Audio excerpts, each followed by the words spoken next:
no live streaming, please. All right, well, we finished up kind of a physical day with full pads. Did most of it outside. I think we came in for the very last period, kickoff return in 2 minutes, and we begun to work on some of our opponents. So we're doing some periods a day, probably 2 periods a day on upcoming opponents to try to prepare for things that maybe our offense doesn't do, whether it's triple option or something our defense doesn't do, so that our offense can prepare for it. So we've had about 4 of those periods. They've been good. Got a lot of guys back from injuries that are maybe not 100%, but they're out there practicing close to healthy. And the defense didn't practice very good today, so that was disappointing. But the offense was much better. Questions? Coach, as far as your secondary goes, kind of where you think you guys are, what's your biggest concern with that group going forward? Biggest concern would be depth. I don't know that we have enough depth. I think I've talked about the safeties. Tyreek being out for how long we don't know. It puts us thin there.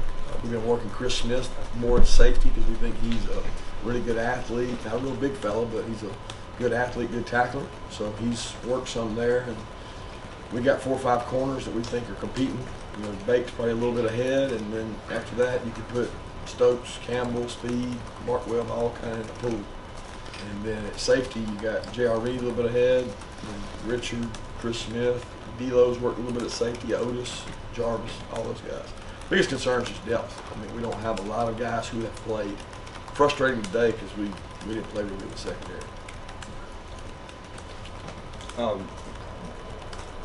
Coach, I wanted to ask one more thing on the special teams thing. The fact that you don't hold back from playing your bigger players there. What kind of started that philosophy for you, and what makes you think that that's so important, the whole special teams aspect?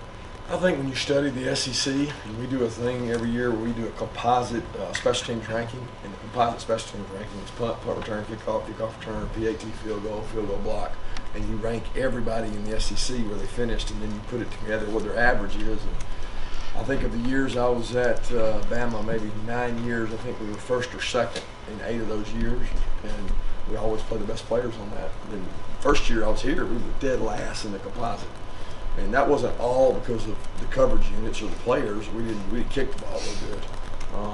But then last year we were actually first when the rankings came out, and our kids bought into it. They understand that.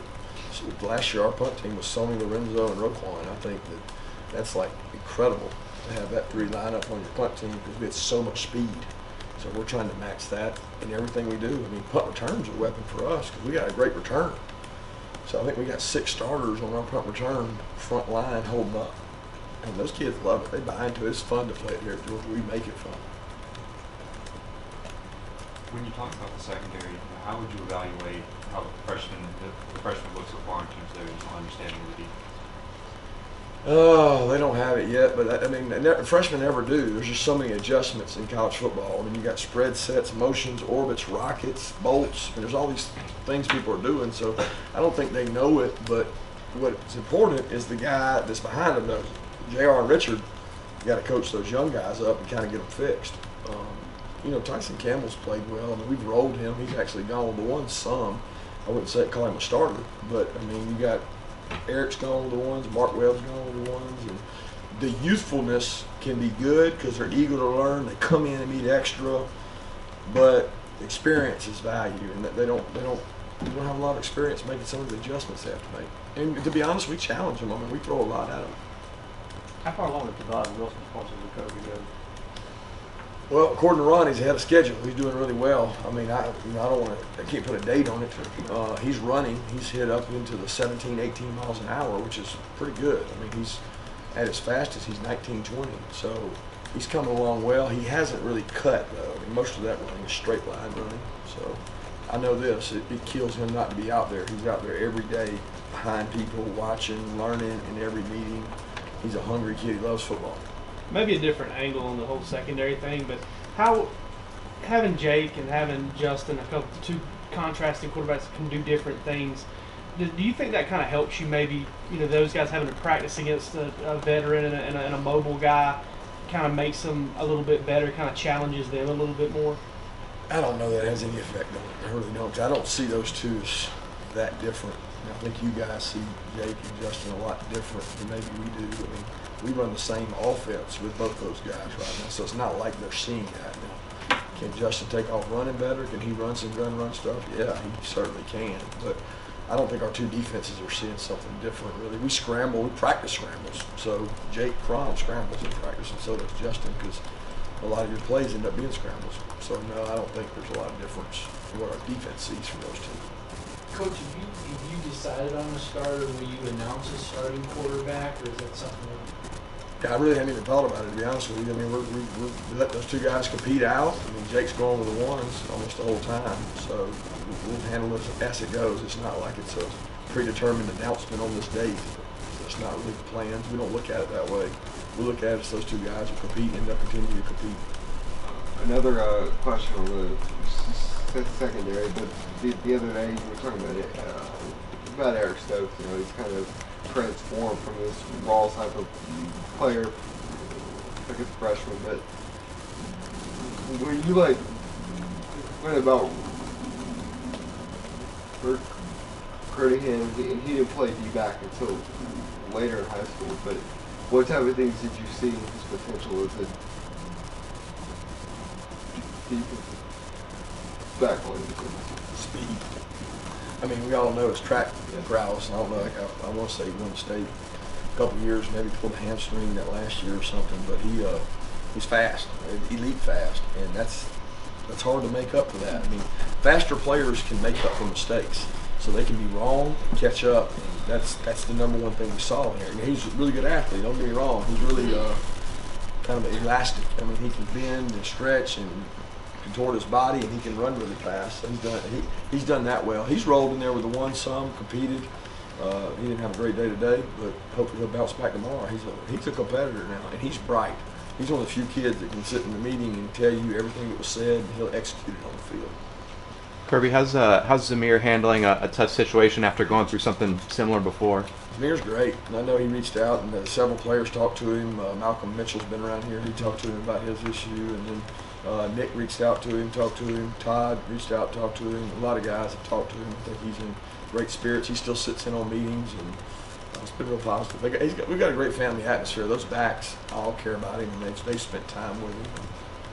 He understands. That's the one thing about once you know what you're headed down. Where before you have no idea the road you're headed down, and now he's done this once, so he knows he can top it and get after it. How did you find out that Nick and Malcolm Mitchell called? Did he tell you that? Did those guys tell you? And what did you think when you heard? But Ron does the Okay. injuries. Ron wanted to be positive with the kid, having Malcolm here in house and spend some time with him, and then those other backs that he kind of looks up to.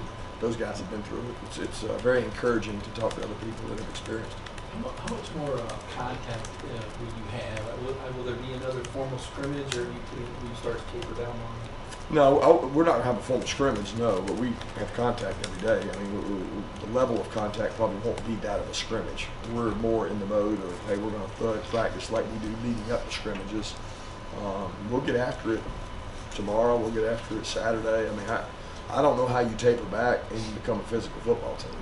So we're not going to do that. We'll get after it, practice hard, a couple days next week, and then probably lighten up Wednesday, Thursday. We thought it was interesting yesterday. We was talking to the running backs. I think it was Elijah talked about Dale McGee and how he says all the time, think less, work more. I just wanted to know kind of where that, if you've heard him say that, if that was kind of something that you guys do as a staff, that you kind of just try to get the guys to, buy into that kind of philosophy. I haven't actually used that saying. I'm probably Dale's. I haven't heard him use it, but it's a good one. Think less, work more. For a back, a lot of times that's what it's about. Don't sit there and think about where you are on the depth chart. Don't think about what you have to do. Be instinctive. Respond when you get the ball. Do what you naturally do. I mean, if you're here as a running back, you're probably pretty talented. So you want to think less. Don't overcoach things. And work more. Go to work. And those backs work now. I give them that. They compete, work, special teams. They do it all. Kirby, with the punting situation, I haven't seen Marshall long out there the last couple of days. And is Camarda close to winning that position? I can't say. Camarda had a better day yesterday. We didn't punt today, but Camarda had a better day yesterday than Stratton. But I wouldn't say that Marshall Long's 100% right now. So it's been a tough battle for him and a tough road. but it's not over yet as far as he's going. When you've got a situation like Marshall has had here, comes in healthy, starter, and then kind of seems like physically a lot has just gone wrong for him since. What do you guys do as a staff to kind of keep their head in it and keep them going? Well, I think, Ron and his staff spend more time with them. Their special teams coach is Scott Fountain. We're fortunate to have someone that just works with special teams, where it used to be all the coaches kind of did special teams. Now we have a guy that specializes in it. So psychologically, he's around those guys more often. But Ron's been around Marshall more probably than anybody because he's been injured so much.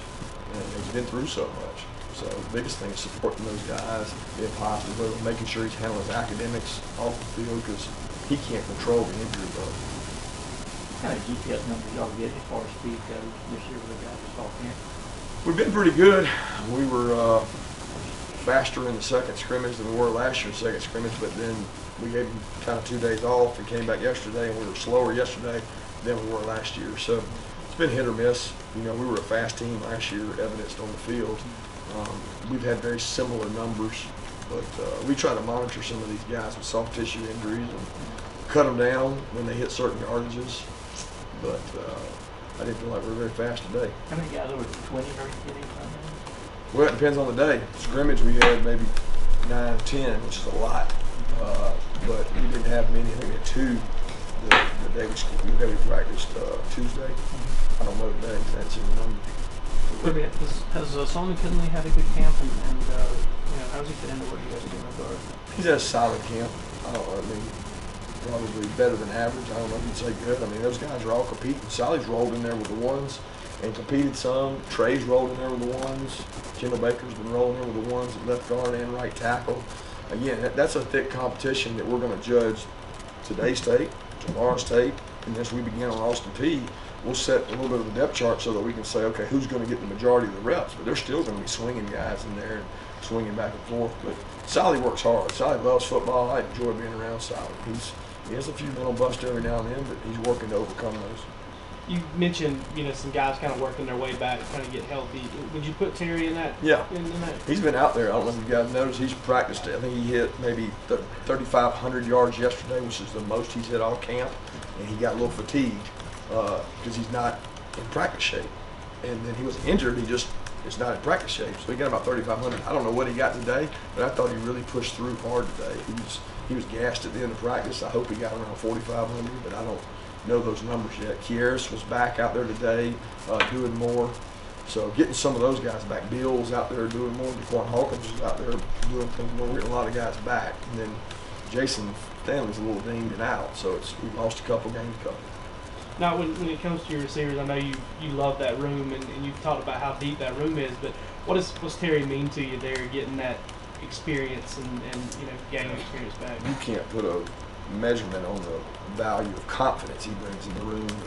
The quarterbacks, they feel really confident. They know Terry's going to run the right route. They trust Terry's going to be at the right depth. Terry's one of our best fade throw guys. He's really good at that. We've been missing some back shoulders. Terry's good at that. There's a lot of things Terry's really good at, and it gives us some confidence out there to go play. And I've been pleased with the receiver room, the competition in it. Terry's got great experience, but those other guys have really been competing hard, helping on special teams. I don't think that we have just a dominant wideout. We don't have that, but we've got a group by committee that, man, they work hard. 2 more questions? Is the plan to play 2 quarterbacks in the season? Start with Austin P and just go for it? I really don't know that. I think we're going to wait and see how things go. You don't really have a plan going in. Your plan is to say, all right, I want the best guy to play. And if a guy brings something to the table that another guy doesn't, and we feel like it's advantageous for us, whether we have a package or we do something with him, but I won't sit there and tell you there's a plan for anything. Right now our plan is to get both those guys ready to play. How do we get them ready to play? We give them reps. We let them see fastball. We let them see them run plays. They run a lot of the same plays during the day. It's not like, oh, there's this Justin Fields offense, and there's this Jake Fromm offense. We're not doing that. That's not fair to Justin. Justin's a good quarterback. So we're letting both those guys grow and develop. And we learned last year that we don't know what the future holds at quarterback. So you have to have guys ready to play. We've invested just as many reps in our third guy because he's got to be ready to play. Do you know who the third guy is? Yeah, probably Matthew Downey. He's taking the majority of the reps. He would be the guy right now that would go into the 3. Is that all of them? Thank you.